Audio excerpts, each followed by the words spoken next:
Hey guys, and welcome back to the channel How to Guide. In this tutorial, we're gonna look at how to change who can see your profile picture from WhatsApp web. Now let's begin. On any browser of your choice, simply type web.whatsapp.com and hit on enter right now. Do note that I have already logged into my account.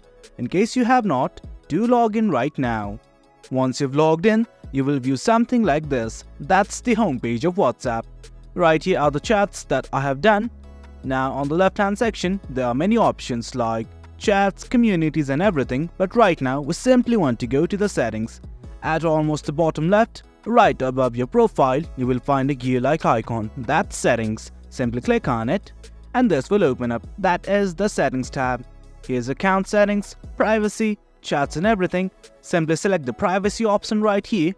Now something like this will open up. Right here, under the Who Can See My Personal Info section, you can see something like Last Seen and Online.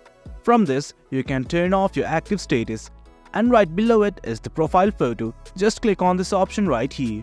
Now it's gonna ask you who can see your profile photo. Right now it's on everyone. You can change it to my contacts accept, or nobody. Well guys, that's it. That's how you change who can see your profile picture on WhatsApp. Hope you guys found this video informative, and for more content like this, do remember to hit like, share and subscribe. Thank you.